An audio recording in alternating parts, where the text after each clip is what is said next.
很多阴郁的时候，他们的脸都会是蓝色的，然后那个光都会觉得很不舒服的感觉。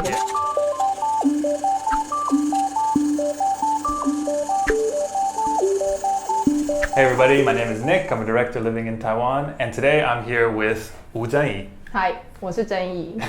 We're going to speak Chinese, so hit the CC button and you can have subtitles on the bottom.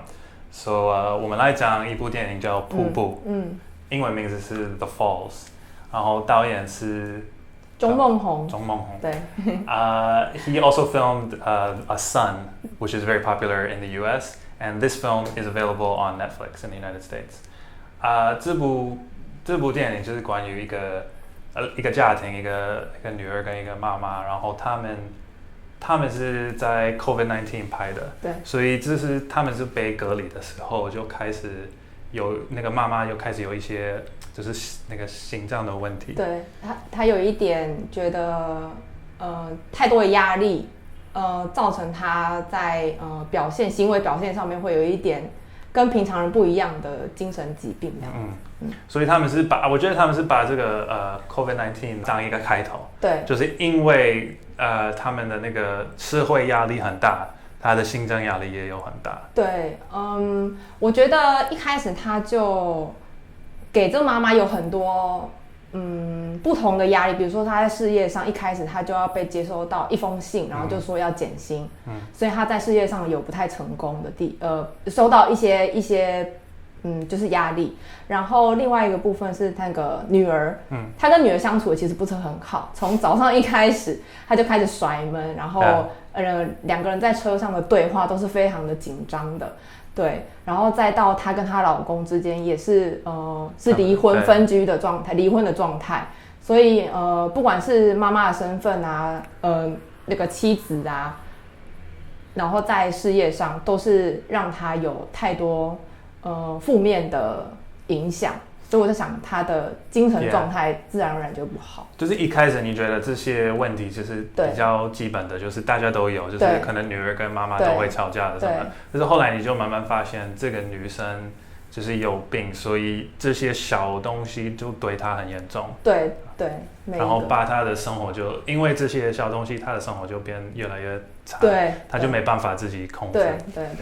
然后后来你就看她怎么处理她的那个什么 psychosis 的问题。对。然后她的女儿最感动的是她的女儿一开始是不太喜欢她妈妈，可是她后来就发现她要对她妈好一点。对，自从她发现她生病之后，就开始有一些比较好的转变。对。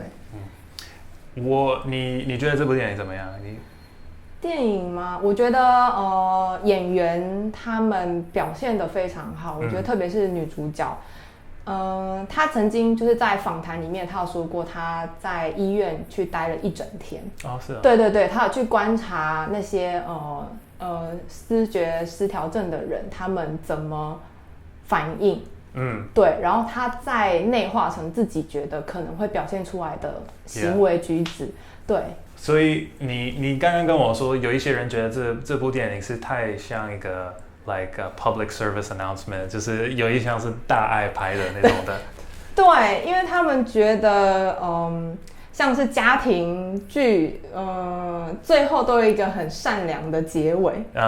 对，然后前面部分营造的非常的悬疑，透过那个整个压迫的灯光嘛，光线我不知道，因为前面让我感觉是一个非常压迫的情节，营造一个非常压迫的环境，可是到后面就变成好像很正向，大家都会来帮你，包括只是有点像这部电影是教你要怎么做的。对，就是如果你要当一个好人，你要怎么对，所以就有些人会这样说，让我觉得所以像一个 Buddhist film， 很多人说中国电影都是 happy ending， 对，所以它这个也是一个 happy ending。对啊，就是比如说你偷东西，你其实你就是要自己就把那些东西就还回去了。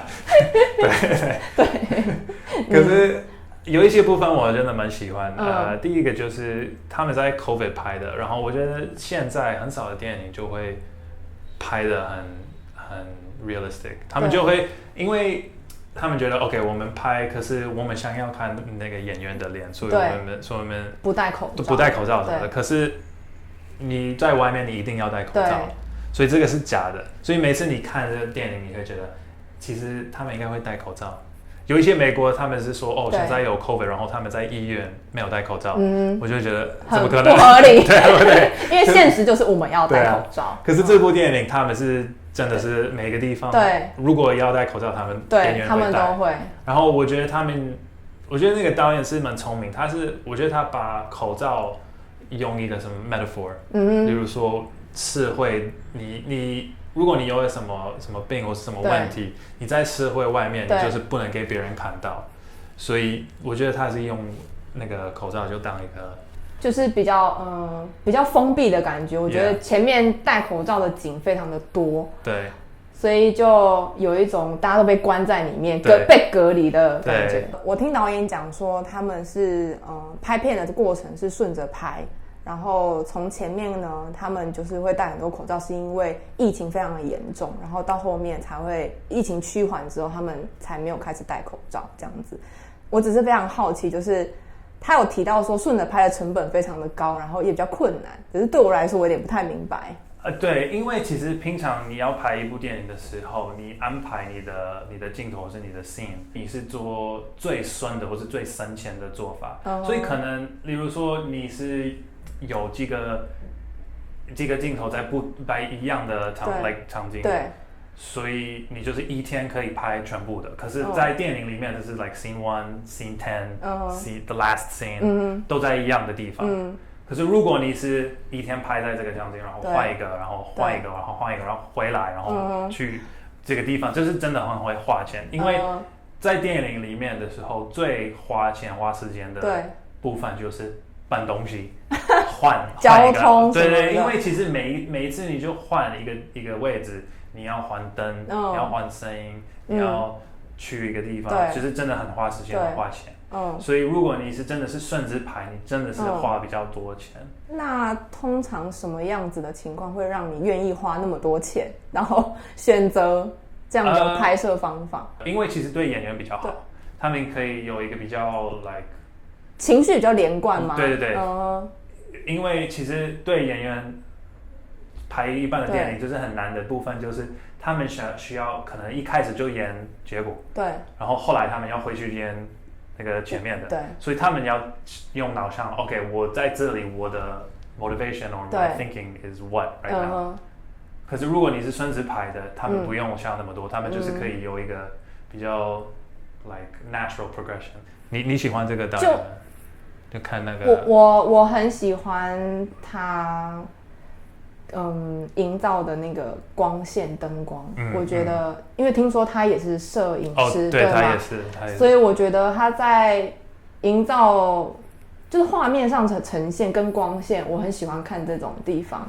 像是因为他们就是一个蓝色的布幕在他们建筑外面，所以很多音韵的时候，他们的脸都会是蓝色的，然后那个光都会觉得很不舒服的感觉，可是这是他要给我们的。我觉得他是很聪明，是因为他有把这个蓝色的光，是他要给你一个 feeling， 对。可是他也有想到 ，OK， 如果我要用这个蓝色的光，其实我们真的不会有这个光，所以我要找一个理由，为什么我会有这个蓝色的光？所以他就是说，他的那个在施工，然后这个也是一个 metaphor， 就关于你有什么depression or psychological problems， 就是透过那个光线来营造这种感觉。对，那如果你有什么电影想要我们讨论，就跟我们说，就留言，然后 like、share、subscribe。